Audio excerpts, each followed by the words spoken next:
제가 순서대로 봉독하겠습니다.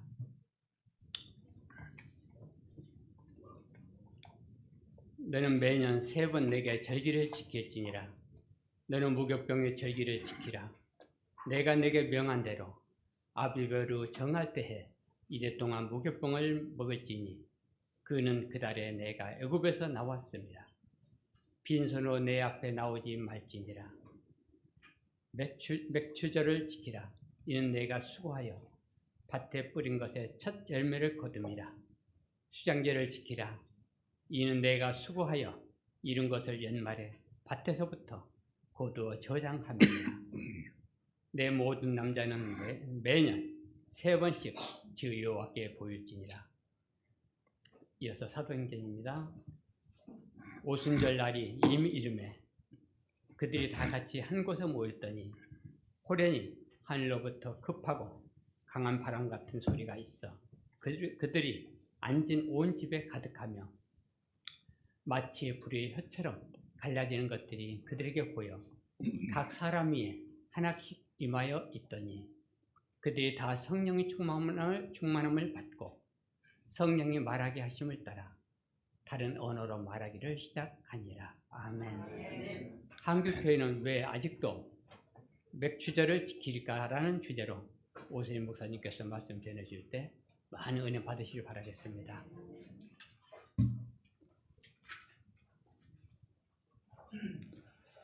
네, 대부분 한국교회는 7월 첫 주일을 맥주감사 주일로 지키죠. 바로 오늘입니다. 그런데 전통적으로 지키는 이 맥주감사절이 과연 성경적으로 맞는 것일까 하는 물음을 좀 가져야만 됩니다. 오늘은 그래서 이 구약의 맥주절에 담긴 복음이 무엇인가 하는 부분을 좀 살펴보면서 우리 한국교회가 전통적으로 지키는 이 맥주절의 문제가 무엇이 있을까 이런 부분들을 좀 생각해보고 나누는 시간이 되었으면 좋겠습니다. 왜 맥주절이라고 했을까요? 이 맥주라고 하는 말은 보리를 거두는 철이라는 뜻입니다. 맥자가 보리 맥자입니다. 맥주절을 히브리어 성경에 보면은 하그 하카치르라는 말로 되어 있는데요. 이 말을 그냥 그 원문대로 직역하면은 수확의 축제, 수확의 절기 그런 뜻입니다. 그래서 원래 이 단어 속에는 그냥 여러 가지 수확이라는 의미지 반드시 보리라는 말은 들어있는 건 아니에요. 물론 이제 그런 여러 가지가 다 포함이 돼서 그렇게 이제 맥주라고 번역을 한 것 같습니다. 특히 우리나라에서 보리 추수를 하기 때문에 맥주절로 번역을 한 것 같아요. 과거 아마 시골에 살을 때 자랐던 분은 아실 거예요. 지금은 뭐 보리 농사를 그렇게 많이 짓는 것 같지 않습니다. 저쪽 아래쪽에서 보리 농사를 지금도 짓기는 하는데 과거엔 제가 어릴 때 동네에 보면은 이 보리 농사를 거의 다 쳤어요. 아마 이제 그때 그런 시절이 있었기 때문에 우리말 성경을 번역하면서 보리 맥자를 써서 맥주절이라 이렇게 이제 번역을 한 걸로 보입니다. 그래서 이 부분은 분명히 번역상에 문제가 있다 이렇게 보고 있어요.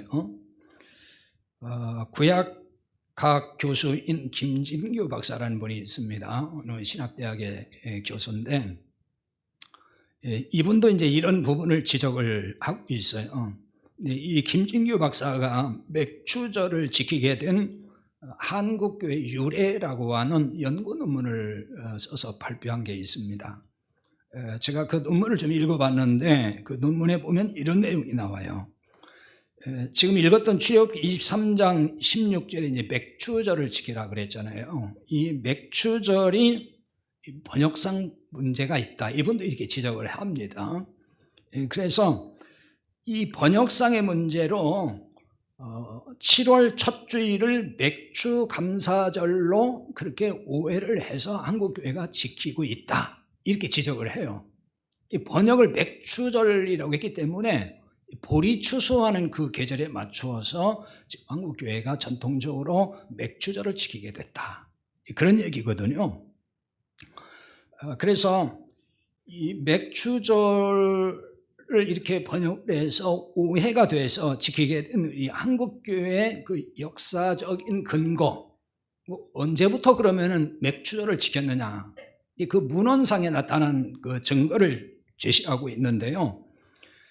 그 논문에 보면은 활천이라고 하는 잡지에 실린 설교문을 가지고 얘기를 해요. 근데 활천이라는 게 성결교회에서 만드는 그 잡지거든요. 지금도 나오는 걸로 알고 있어요. 근데 그 잡지에 보면은 1939년도에 나왔고 또 1959년도에 출판된 그 활천에 실린 설교 가운데 오영필 목사님이라는 분이 그 설교한 그 설교문이 실렸다는 거죠. 제가 그 설교문을 읽어본 건 아니고 논문에 지금 나와 있는 거 제가 지금 소개하는 겁니다. 이 오영필 목사님은 성결교회에서 굉장히 유명한 목사님이에요. 저기 아현동의 아현성결교회 담임 목사님도 하셨고 성결교회 초기에 대단히 유명한 목사님인데, 이 그분의 그 설교를 실었는데 그 설교에 보면은 6월절이 4월달이기 때문에 맥주절은 여름에 지키는 절이다, 이렇게 이제 설교에서 밝히고 있는 거죠. 그러니까 뒤에 설명을 좀 하겠습니다만은 그 6월절로부터 맥주절까지는 그 50일이 지나는 거거든요. 50일째. 그러니까 6월절이 4월이니까 50일 지나면 이제 여름 보리 추수할 때가 된다, 그 얘기예요. 여기에 맞춰서 우리 기독교에서도 이 절기를 지키는 것이 당연하다, 이렇게 이제 그 시대에 설교를 한 거예요.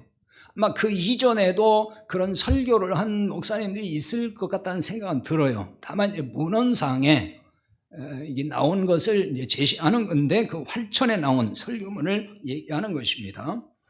이렇게 보면은 이미 그 1939년도부터 이런 설교문이 나왔으니까 그때 우리 한국교회 초기라고 할 수 있잖아요.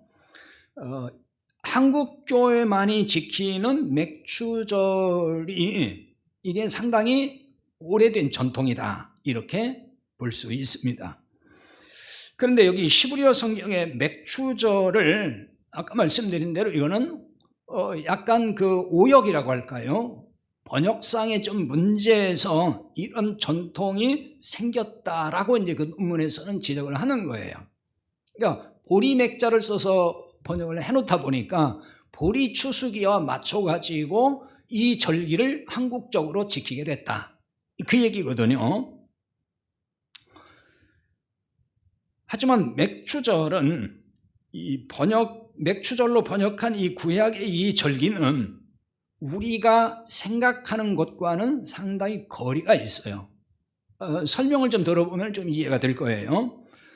이 절기를 77절이라고도 합니다.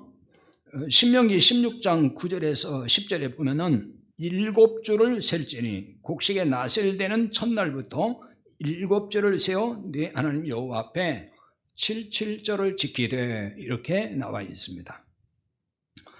곡식에 나셀 되는 첫날부터 7주를 셉니다. 그러니까 7일씩 7주간이에요. 곡식에 나셀 되는 첫날은 첫 곡식을 수확하는 날이겠죠. 첫 이삭을 거두는 날이에요. 그래서 이 날이 뭐냐면은 초실절이라고 하는 겁니다. 처음 열매를 거둔다, 그 얘기거든요. 출애굽기 34장 22절에 보면은 77절 곧 맥추의 초실절을 지키고 세말에는 수장절을 지키라, 이렇게 되어 있어요.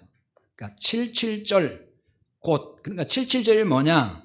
맥추의 초실절, 이렇게 연결을 했어요. 그리고 이제 세말에는 수장절, 세말은 이제 연말에 가서는 수장절, 이거는 오늘날로 말하면 이제 추수감사절에 해당하는 절기입니다. 근데 맥추의 초실절이란 이 맥자, 이 사실은 그 밀의 첫 열매거든요. 이스라엘은 주로 밀이에요. 보리라기보다는 그 밀의 첫 열매인데 우리식으로 해서 우리도 물론 밀도 심지만 과거에는 밀보다 보리를 더 많이 심었어요. 그러니까 보리 맥자를 썼다고 봅니다. 첫 번 수확한 곡식으로 제사 드리는 날, 그게 이제 초실절이에요. 이 초실절은 6월절로부터 시작을 합니다. 이게 모든 절기는 6월절부터 시작을 해요. 여기에 담긴 복음적 의미도 상당히 깊어요. 근데 오늘 그런 설명은 하지 않겠습니다. 시브리 사람들은 아비벌이라고 합니다. 1월달을. 시브리어 달력의 그 아비벌 1월 15일이 6월절이에요.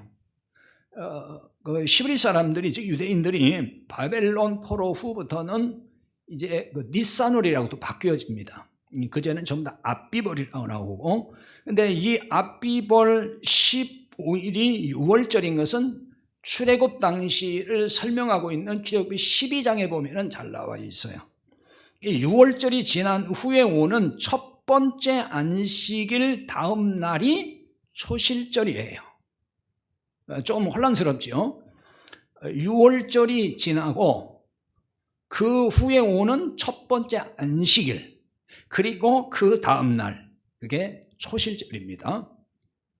그러니까 초실절은 추수의 시작인 거예요. 첫 곡식을 거두고 그때부터 쭉 추수기에 들어가는데, 이때부터 해서 7 안식일이 지나는 49일, 그러니까 7 안식일이니까 7일씩 7주간 49지요. 그 기간 동안 추수를 해요. 그리고 50일째에 곡식 제물을 또 바치고 하나님 앞에 제사를 드립니다. 그래서 50일째, 그래서 오순절이라는 말이 여기서 나오는 거예요. 레위기 23장 15절에서 16절에 보면은 이런 말씀이 있어요. 안식일 이튿날 곧 너희가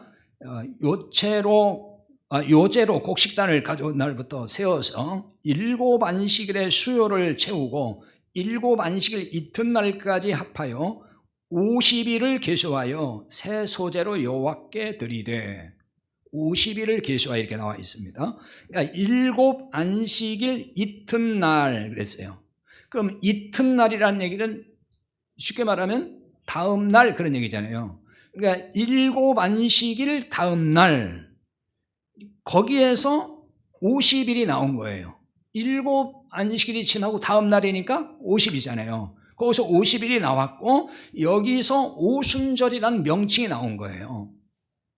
레위기 23장 16절에 이 50일을 70인역, 그러니까 70인역이라는 건 뭐냐면요, 히브리어 성경을 헬라어로 번역해 놓은 거, 구약 성경을, 그걸 70인역이라 그러는데요, 그 70인역에서 오순절을 펜테코스테 그래가지고 헬란말로 50이라고 그렇게 번역을 해놨어요. 그래서 여기서 이제 오순절 나온 것입니다. 오순절. 그러니까 5오자 열흘 순자예요. 50일이 여기서 나온 것이, 그래서 오순절 이렇게 번역을 하는 겁니다. 그래서 오늘 사도행전 2장 1절을 읽었는데, 사도행전 2장 1절에 보면은 오순절 날이 이미 이름에 그랬죠. 바로 그 오순절이에요. 그러니까 이 오순절은 지금 맥추절인 거예요. 그리고 이거는 77절이라고도 그래요. 7일씩 7주간 지나고 50일째라 그래서 같은 얘기입니다. 오순절, 77절, 맥추절 다 같은 얘기예요. 그러니까 오순절 날이 이미 이름에, 즉 이걸 좀 바꾸면은 맥추절이 되어서 예수님의 제자들 120명이 마가다락방에 모였잖아요. 그 모인 자리에 성령이 강림했어요. 그래서 교회력으로 보면은 성령 강림 주일이라는 게 있어요. 그걸 꼬박꼬박 지키는 경우도 있습니다만, 아무튼 그 성령 강림절이라는 게 있습니다.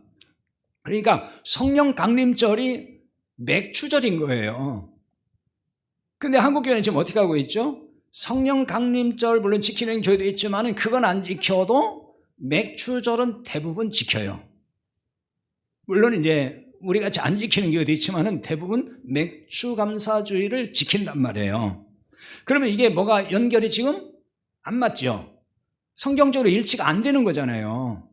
그러니까 성령 강림절은 따로 있는데 그게 이제 신약적으로 보면 그게 오순절이고 맥주절인데 그걸 구약 그대로 그건 그거고 구약에 있는 율법 그대로 가지고 와서 맥주 감사절이라고 지금 지키고 있다 그 말입니다. 한국교회가. 이해가 되시는지 모르겠어요.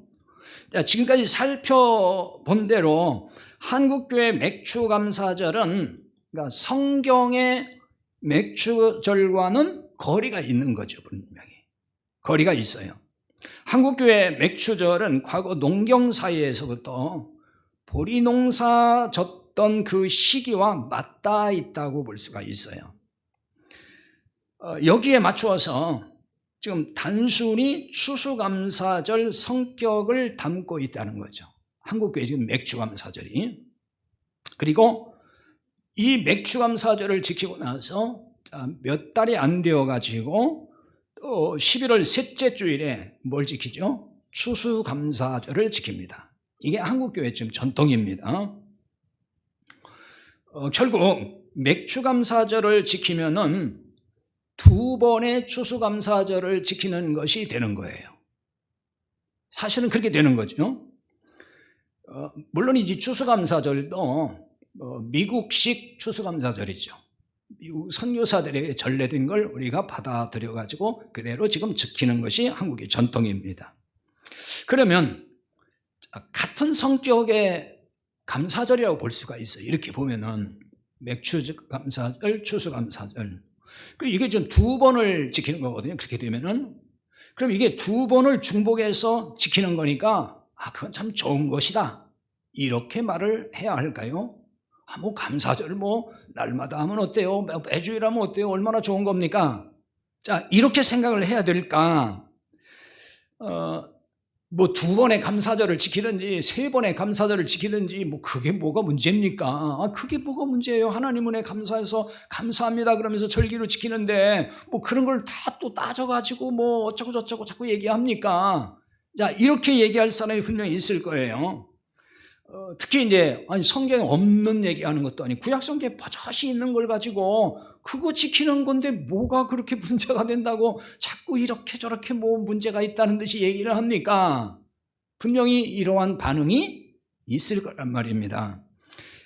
듣고 보면은 그럴듯한 논리로 들립니다. 그럴듯하게 들리죠.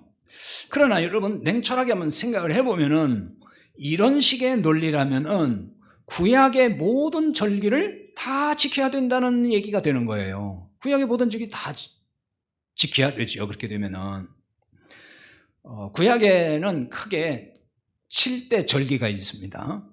그 하나는 유월절, 유월절, 그 다음에 무교절.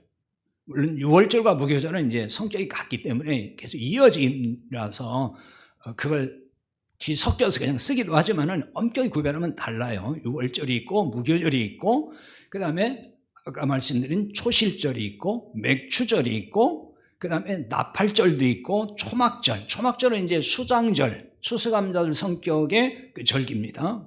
그렇게 해서 크게 7대 절기가 있어요.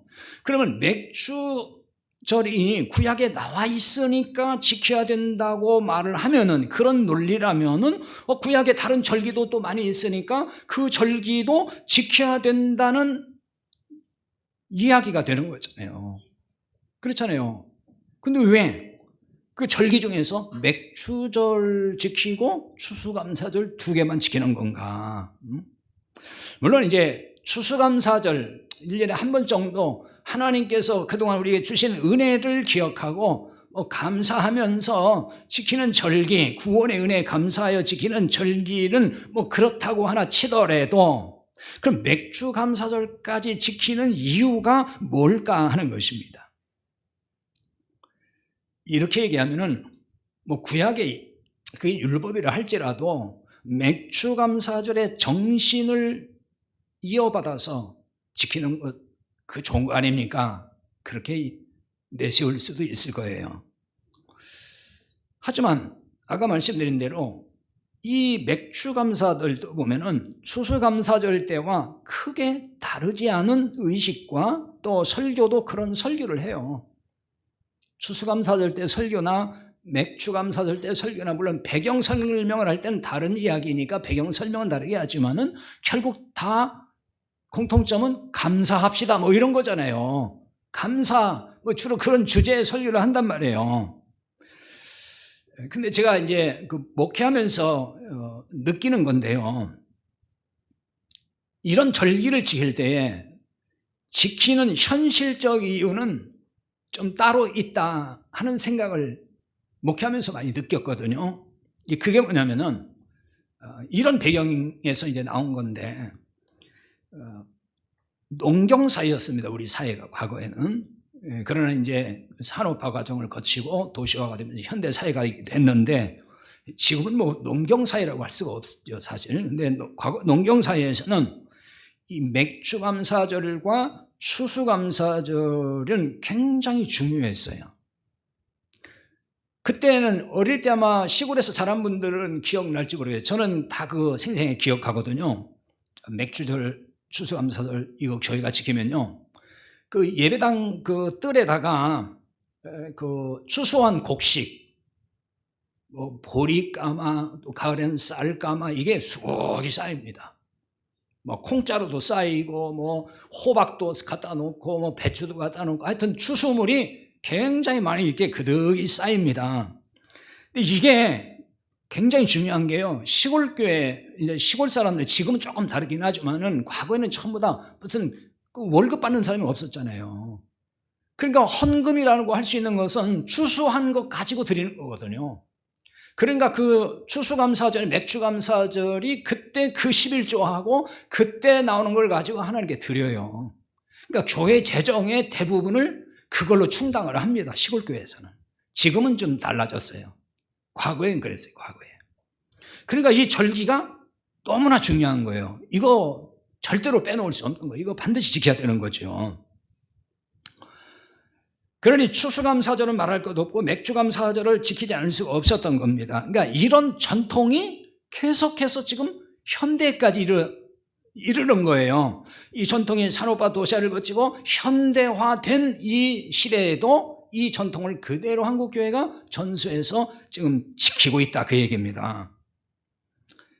그러니까 겉으로는 말하지 않아도 속으로는 이 절기를 통해서 어디에 관심을 갖고 방점을 찍냐면은 재정 확보예요. 이거 숨길 수 없는 사실이에요. 좀 부끄러운 얘기지만은 이런 절기 끝나고 목회자들끼리 모여서 모임 같은 거 하잖아요. 그러면은 그런 질문들을 한다고요. 당신 교회는 이번에 어떻게 헌금 많이 나왔어? 뭐 이러니까. 절기 헌금이 많이 나오면 자랑스럽게 얘기해요.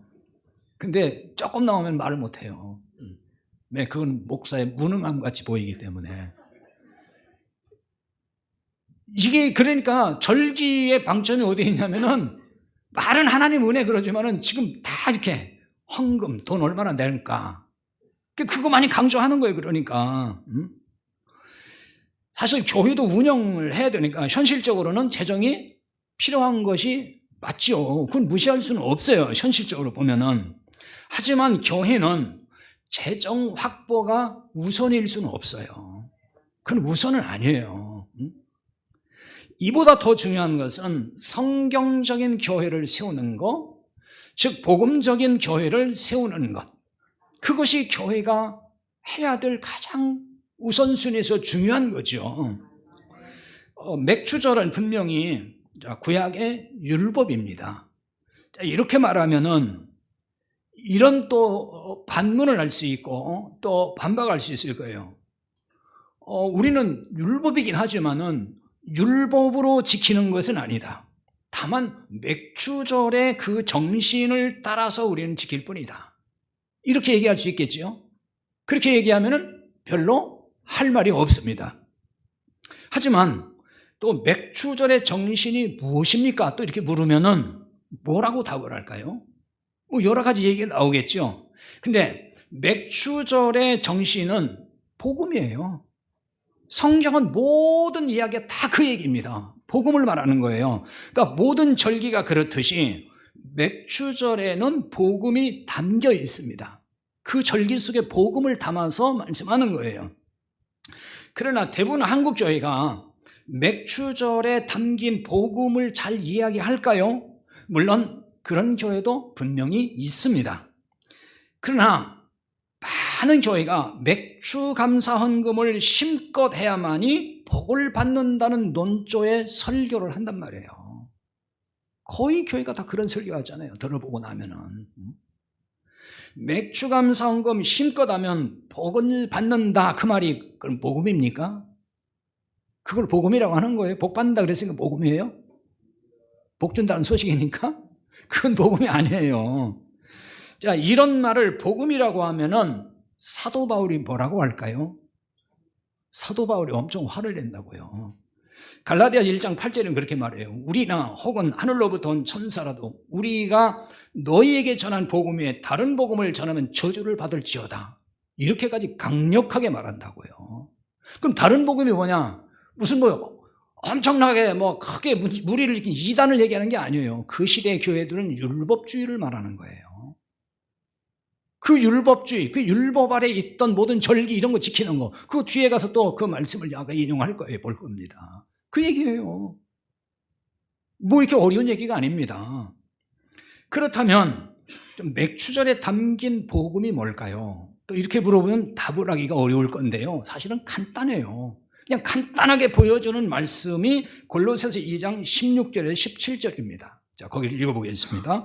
그러므로 먹고 마시는 것과 절기나 초하루나 안식일을 이유로 누구든지 너희를 비판하지 못하게 하라. 이것들은 장래일의 그림자이나 몸은 그리스도의 것이니라. 이렇게 나와 있습니다. 이 짧은 말씀 속에 여기 다 들어있어요. 먹고 마시는 것과 절기나 초하루나 안식일, 이건 지금 뭘 말하는 거죠? 구약의 율법을 말하는 것입니다. 다 율법에 있는 것들이죠. 그리고 율법에 다 이런 것이 규정되어 있습니다. 그 중에 여기 뭐가 있죠? 절기가 나왔잖아요. 절기도 그러니까 율법이라는 얘기예요. 구약의 율법입니다. 그런데 이것들이 뭐라고요? 장래일의 그림자라 이렇게 얘기합니다. 이 율법에 나온 것들은 다 장래일의 그림자라는 거예요. 앞으로 올 것에 대한 그림자로 보여준 거였다는 얘기예요. 그리고 뒤에 뭐라고 하냐면 몸은 그리스도의 것이니라 그랬어요. 그럼 여기 몸은 그리스도의 것 그랬는데 사실 원문대로 보면 몸은 그리스도다 그런 얘기예요. 몸이 그리스도라는 거예요. 그럼 몸이라는 게 뭐냐? 그림자의 실체라는 뜻이에요. 구약의 그 율법에 나와 있는 절기를 비롯한 모든 것들은 그림자인데 그 그림자의 실체가 누구냐? 그리스도 그분이다. 예수님이 그림자의 실체라는 거예요. 그러므로 구약 절기의 실체이신 그리스도가 오셨기 때문에 구약의 모든 절기가 완성되었다 그 얘기입니다. 그 말이에요. 구체적으로 맥추절이라는 그림자의 실체가 되신 그리스도가 오셨다 그 얘기거든요. 따라서 맥추절을 통해 이루려고 했던 본질이 이루어졌다는 말이 되는 거예요. 그리스도 예수님을 통해서 맥추절에 담긴 실체가 다 드러났어요. 다 이루어졌기 때문에. 그러면 맥추절을 붙들어야 될까요? 그리스도를 붙들어야 할까요? 그렇죠. 그리스도를 붙들어야 되는 거죠. 대부분은 그리스도가 아닌 맥추절을 붙들고 있다는 데 문제가 있는 거예요. 구체적으로는 구약 맥추절의 교훈을 붙들고 있는 거죠. 교훈 중에서도 어떤 교훈을 교회가 꽉 붙들고 강조하고 있을까요? 신명기 16장 10절을 보면요 이렇게 나와 있어요. 내 하나님 여호와 앞에 7절을 지키되 77절이 지금 맥추절 같은 얘기라고 그랬죠. 7절을 지키되 내 하나님 여호와께서 내게 복을 주신 대로 내 힘을 헤아려 자원하는 예물을 드리고 힘을 헤아려 자원하는 예물을 드려라. 신명기 16장 16절도 비슷한 말씀인데 너희 가운데 모든 남자는 1년에 3번 곧 무교절과 77절과 초막절에 대해 하나님 여호와께서 택하신 곳에서 여호와를 배웁되 빈손으로 여호와를 배웁지 말고 각 사람이 여호와께서 주신 복을 따라 그 힘대로 드릴지니라 이렇게 나와 있어요. 절기가 되면은 맥추절이 되면은 내가 복을 받은 대로 힘껏 자원하는 예물을 드려라. 그거 붙들고 있는 거죠. 그거 붙드는 거예요. 또 하나님 앞에 나오면서 빈손 들고 오지 말아라. 아니 염치가 있지, 하나님께 늘 은혜 감사하다면서 어떻게 빈손 털털 들고 와가지고 예배 드리냐고, 그런 얘기 많이 들어보셨죠. 이거 붙드는 거예요. 이걸 붙드는 겁니다. 그러니까 하나님께 예물을 드리라는 가르침이 무엇이 문제냐고 하겠죠. 이렇게 얘기를 하면은, 아니 하나님 앞에 은혜가 감사해서 힘껏 바치라고 그러는데 그게 왜 문제입니까? 이런 말을 할 수 있을 거예요. 복을 받은 대로 힘껏 물질 바치는 거, 그거는 당연한 거 아닙니까? 자, 듣고 보면 이것도 그럴듯한 말이에요. 또 틀린 말도 같지 않아요. 과거에는 저도 이런 식으로 설교를 많이 했어요. 빈손 들고 어떻게 오냐.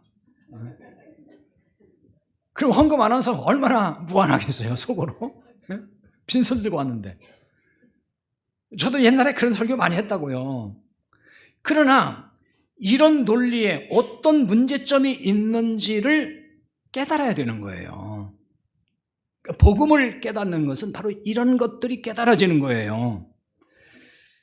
구약의 모든 절기는 어디 가서 지키죠? 성전입니다. 다른 데서는 안 돼요. 반드시 예루살렘 성전입니다.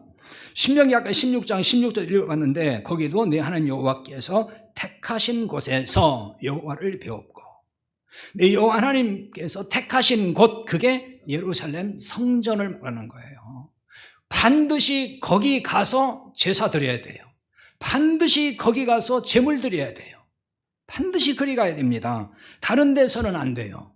율법에 그렇게 되어 있어요. 모든 절기를 예루살렘 성전에서만 지켜야 됩니다. 그리고 준비한 예물을 반드시 드려야 됩니다. 그때는 예물 혹은 제물 드려야 됩니다. 드릴 것도 많습니다. 레위기 23장 15절 21절에 보면요, 그 77절 맥추절에 어떻게 지켜야 된다니 거기에 여러 방법이 나오는데요, 거기 읽어보면 그 간단치가 않아요. 여기에 나타나 있는, 어떻게 뭘 바치라 할 때 거기 나타나 있는 것도 사실은 다 복음을 거기에 담고 있어요. 자, 오늘은 그 설명은 하지 않겠습니다. 오늘은 맥추절이 어떻게 성취되었는지를 살펴보겠습니다. 이를 깨닫게 되면은 더는 예물, 제물을 바칠 필요가 없다는 것을 여러분이 알게 될 것입니다. 자, 앞서 언급한 대로 그림자의 실체이신 예수님이 오심으로 절기가 완성되었어요. 절기가 아직도 지켜야 된다고 말하면 예수님의 오심을 부정하는 거예요. 예수님 오심으로 그게 다 완성된 거예요. 맥추의 초실절, 즉 맥추의 첫 열매는 부활의 첫 열매 되신 그리스도를 거기에 담고 있는 것입니다. 그리고 예수님으로 인해서 구원받은 성도들이 다 뭐냐면은 추수의 열매인 거예요. 이 구원받은 사람들인 거예요. 이를 보증하시기 위해서 성령님을 보내신 겁니다.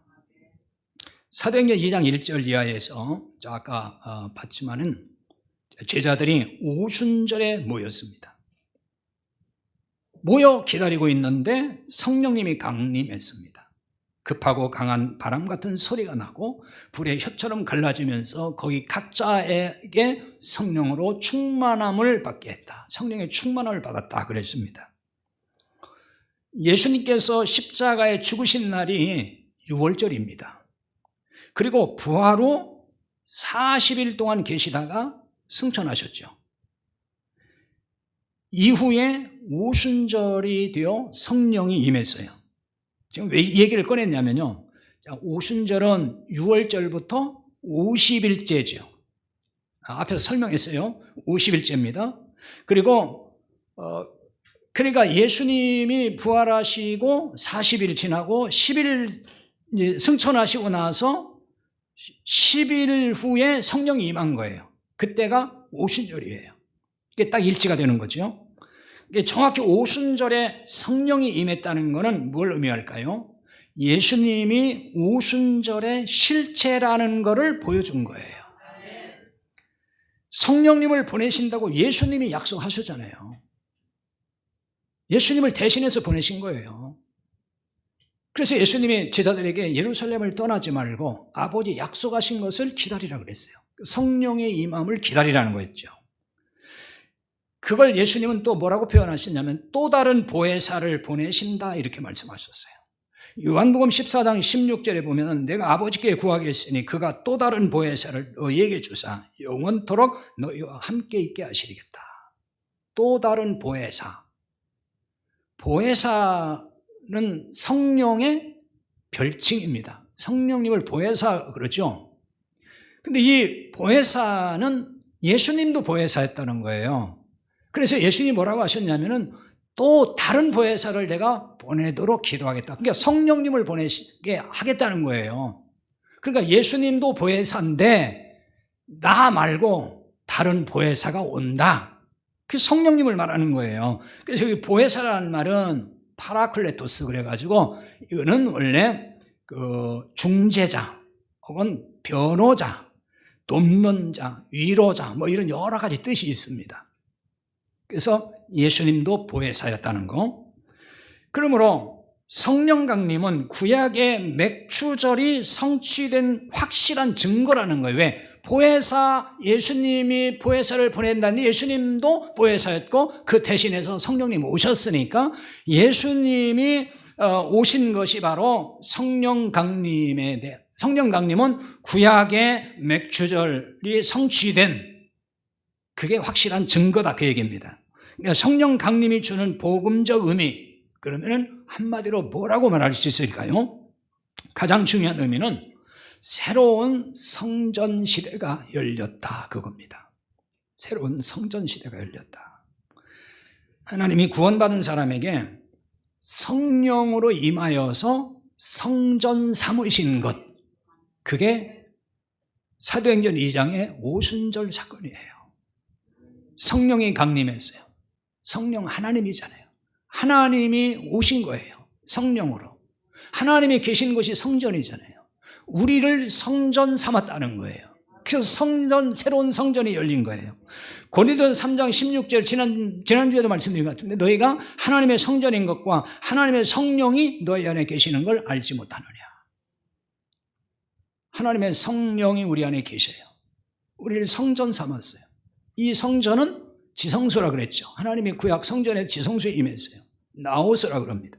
고린도전서 6장 19절에도 보면 너희 몸은 너희가 하나님께로부터 받은 바 너희 가운데 계신 성령의 전인 줄 알지 못하느냐 그랬어요. 성령의 전인 줄 알지 못하느냐. 성령의 전이니까 하나님의 전.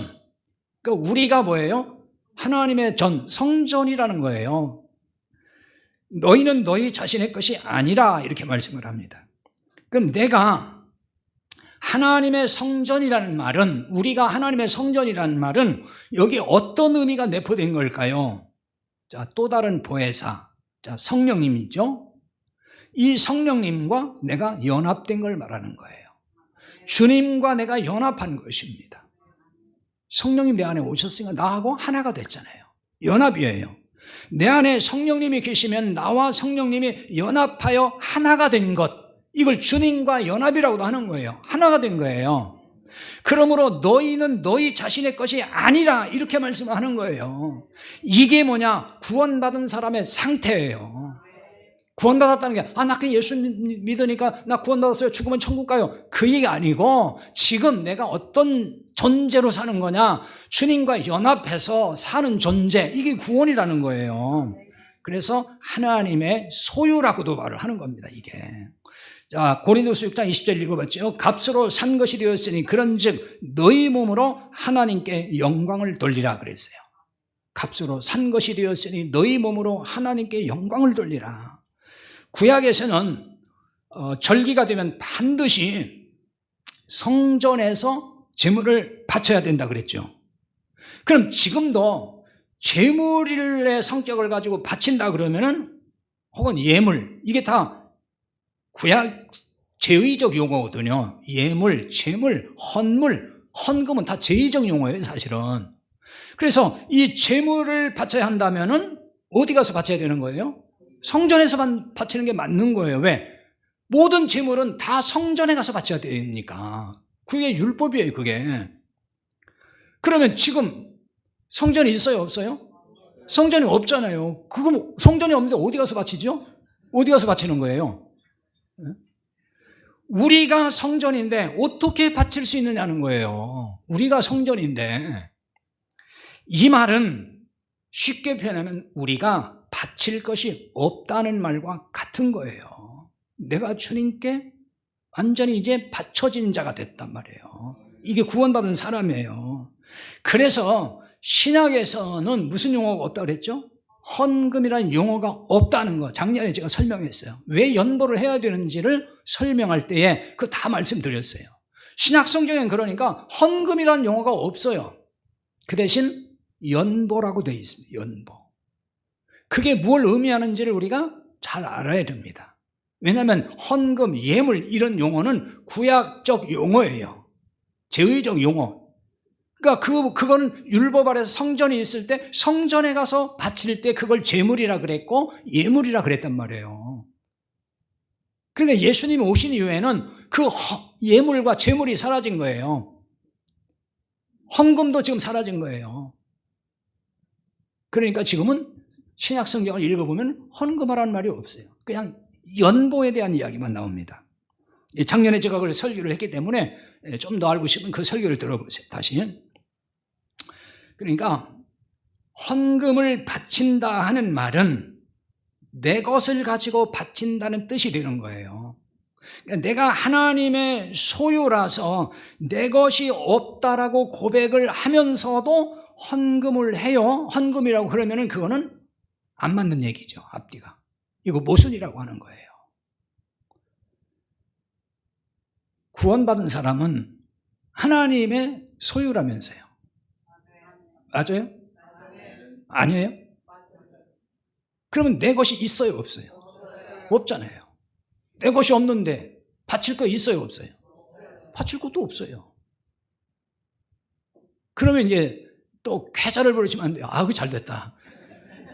아, 그러자도 그냥 그거 돈 내려면 힘드는데. 잘 들으세요. 사실은 더 무서운 얘기가 있어요. 내 것이 없기 때문에 내가 바칠 것도 사실은 없어요.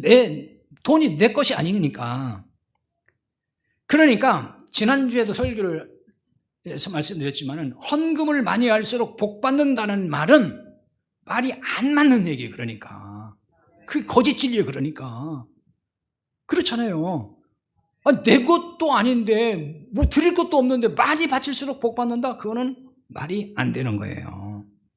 그러면 구원받은 성도가 할 일이 무엇일까요? 여기서부터 중요한 겁니다. 고린도서 6장 20절에 보면 아까 읽었죠. 값으로 산 것이 되었으니 그런즉 너희 몸으로 하나님께 영광을 돌리라. 자, 여기에 답이 있어요. 값으로 산 것이 되었으니 너희 몸으로 하나님께 영광을 돌리라. 하나님께 영광을 돌리며 사는 삶이에요. 어떻게 살아야 하나님께 영광을 돌리는 삶이 될까요? 하나님께 영광을 돌리는 삶이라는 것은 그것이 무엇인지는 아마 각자의 생각에 따라 아마 다르게 이야기는 할 것 같아요. 그러나 여기서 중요한 것이 있어요. 내 소유가 없고 모두 하나님의 소유라는 관점에서 이 문제를 생각을 해야 됩니다. 나 자신도 하나님의 것이기 때문에 어떤 소유도 내게 있을 수가 없습니다. 그러니까 이것을 인정하고 믿고 사는 것을 청지기 인생이라 하는 거예요. 여러분 청지기로 산다 그런 얘기 하죠. 그런 고백을 했을 거예요. 그러니까 청지기 같이 사는 것이 그게 구원받은 사람의 삶인 거예요. 청지기로 사는 겁니다. 그 청지기가 뭐예요? 주인이에요? 청지기는 가진 게 없어요. 그냥 주인 밑에서 먹고 살고 주인이 관리하라는 거 관리하고 재산 관리하고 모든 거 관리하는 관리인이에요. 그게 청지기입니다.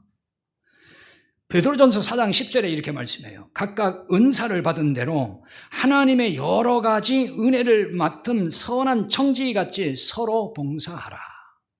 선한 청지기같이 서로 봉사하라. 이걸 킹제임스 버전으로 보면 조금 더 이해가 쉽습니다. 각 사람이 선물을 받은 대로 하나님의 여러 가지 은혜를 맡은 선한 청지기로서 서로 그 선물을 써서 섬기라, 이렇게 번역했어요. 각각 은사를 받은 대로 해서, 은사는 선물입니다. 킹제임스 버전은 그 부분을 좀 잘 번역했다고 봐요. 선물이에요, 선물. 원문의 뜻이 그래요, 선물. 또 은혜를 맡은 에서, 은혜도 사실은 선물입니다.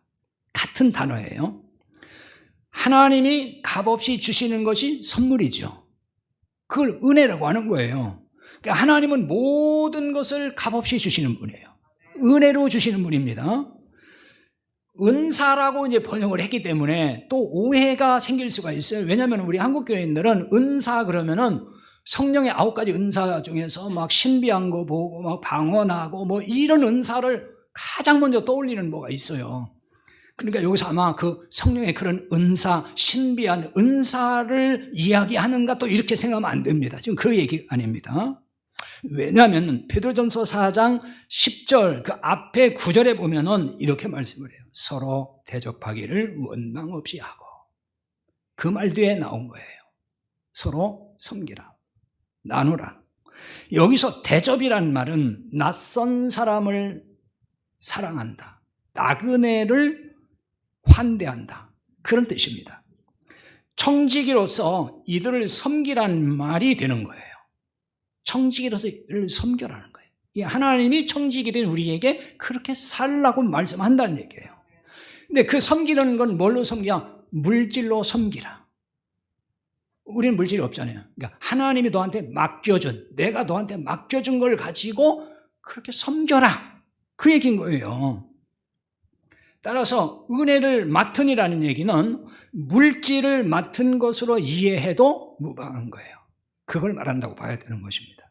하나님이 우리에게 어느 정도의 물질을 맡기셨든지 잘 관리하라는 거거든요. 청지기로서.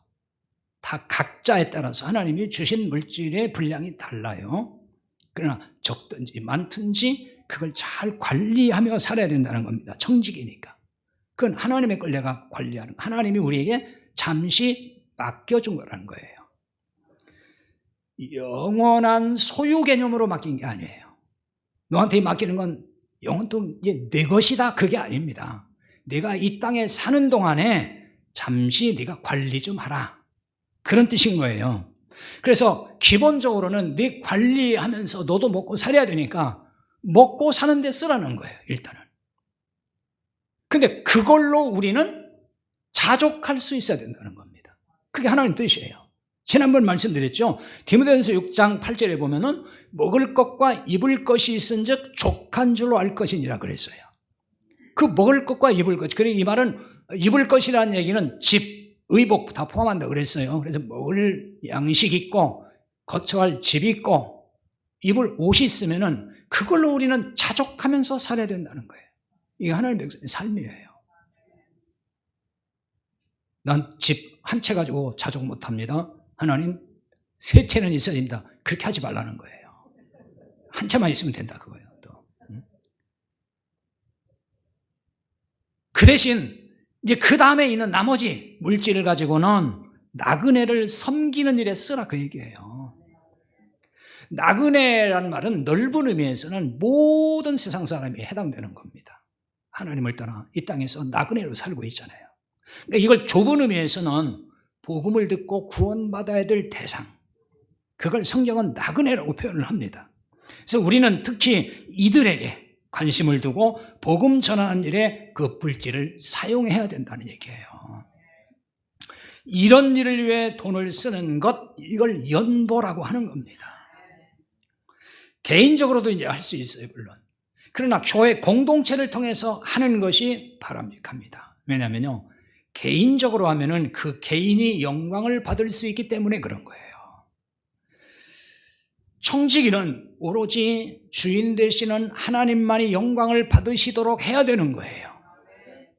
주인의 영광을 가로채면 안 돼요. 그래서 베드로전서 4장 11절에 이렇게 말씀합니다. 만일 누가 말하려면 하나님의 말씀을 하는 것 같이 하고, 누가 봉사하려면 하나님이 공급하시는 힘으로 하는 것 같지 않아. 이는 범사의 예수 그리스도로 말미암아 하나님이 영광을 받으시게 하미니 그에게 영광과 권능이 세세무궁하도록 있느니라. 아멘. 여기서 중요한 말씀이 있습니다. 중요한 말씀이 뭘까요? 범사의 예수 그리스도로 말미암아 하나님이 영광을 받으시게 해야 된다는 거예요. 범사에 예수 그리스도로 말미암아 하나님이 영광을 받으시게 하라는 거예요. 하나님이 영광을 받으시는데 예수 그리스도를 통해서 받으셔야 된다는 거예요. 이게 정말 중요한 거예요. 그러므로 내 이름으로 하면은 하나님이 영광을 받으시는 게 아니에요. 항상 그리스도를 통해서 하는 것. 그럼 그리스도를 통해서 하는 것의 또 다른 방법이 뭐냐면은 교회를 통해서 한다는 것과 같은 거예요. 왜 그렇죠? 교회는 그리스도의 몸이니까요. 동시에 교회의 머리는 그리스도이기 때문에 교회를 통해서 주의 이름으로 하는 것. 그럴 때 하나님이 영광을 받으신다는 것입니다. 이 때문에 교회에 연보를 내서 교회가 주님의 이름으로 나그네를 섬겨야 한다는 것입니다.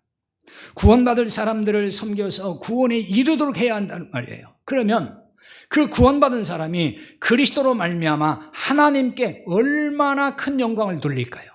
하나님은 그런 영광을 받으시는 거예요. 여러분, 복음을 깨닫고 난 구원받은 사람이라 이럴 때 하나님께 영광 안 돌렸습니까? 하나님 너무너무 감사합니다. 너무 정말 감사합니다. 그 감격과 기쁨이 없어요? 하나님께 그 영광 돌릴 때 죄인이 구원받고 하나님 저 같은 걸 구원해 감사합니다. 그럴 때 하나님 영광 받으시는 거예요. 우리가 하나님께 영광을 돌린다는 말을 그래서 잘 깨달아야 됩니다. 내가 뭘 잘해서 성공하고 출세하고 그러면 하나님 영광을 받으신다 이런 말도 많이 하는데 결국 자기가 영광 받지 하나님 무슨 영광을 받아요. 말로는 그렇게 하지만 다 자기 영광 받고 다니지.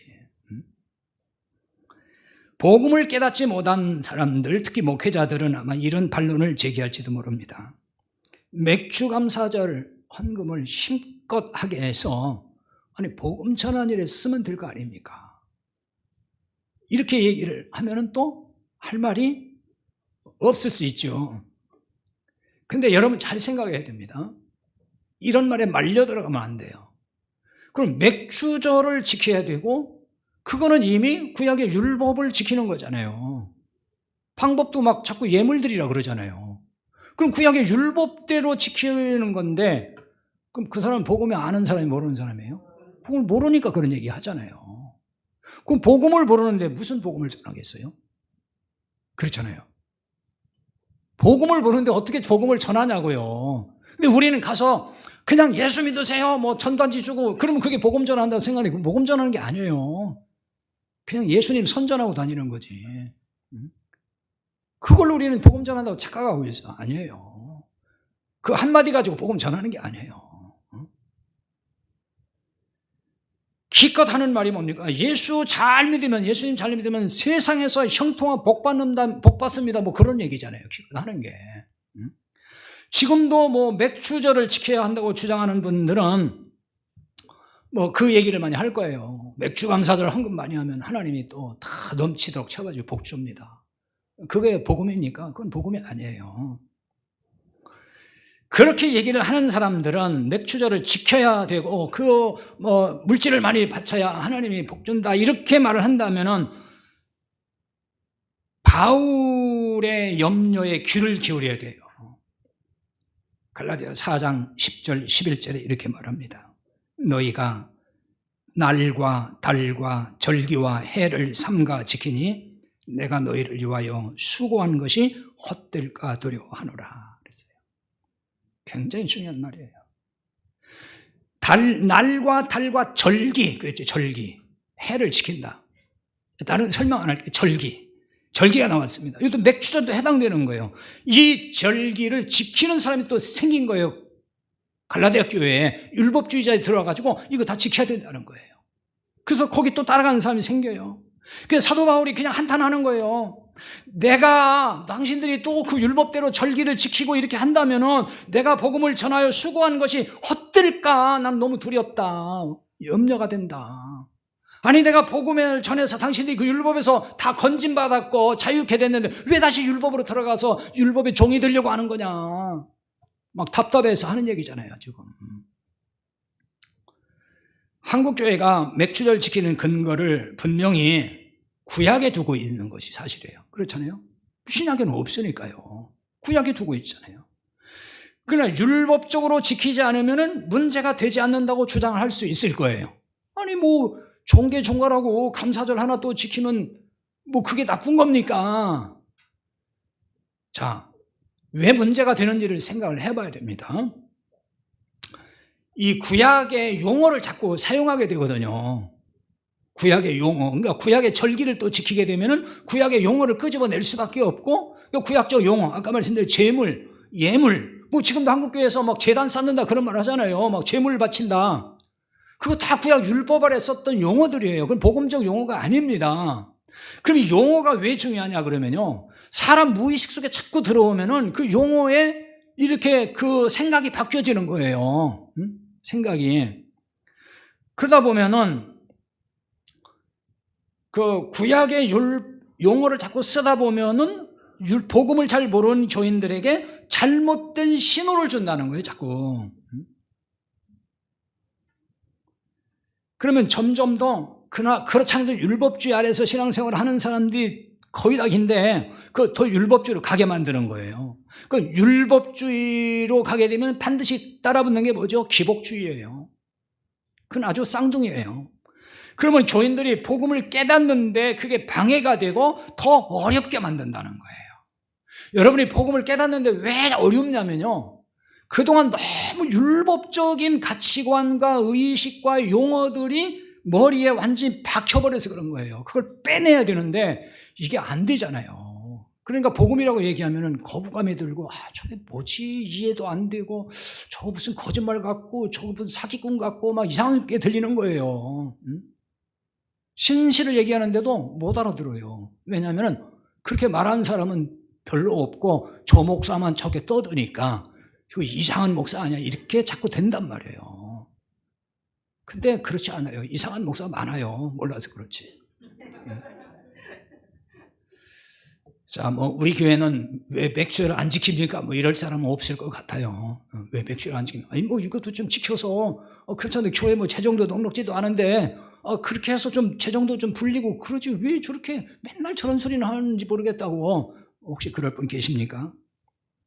자, 정리하고 마칩니다. 구원받은 사람은 영적 추수의 알곡으로 하나님께 이미 봉헌된 자예요. 자신이 드려진 자예요. 구원받았다면 이미 하나님의 소유가 되었다는 말입니다. 그래서 청지기 인생으로 사는 거예요. 청지기 인생으로 산다 그러면은 우리는 이제 내 소유권을 주장할 수 없어요. 관리자로서 신실하게 관리하고 하나님 보시기 아름답게 하나님 뜻에 따라서 물질 관리를 해야 되는 거예요.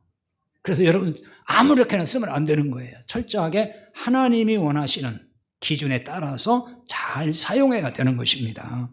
많든 적든지 하나님이 주신 그 물질을 선용을 해서 예수 그리스도로 말미암아 하나님이 영광을 받으시는 이런 삶이 될 수 있기를 바랍니다. 기도하십시다.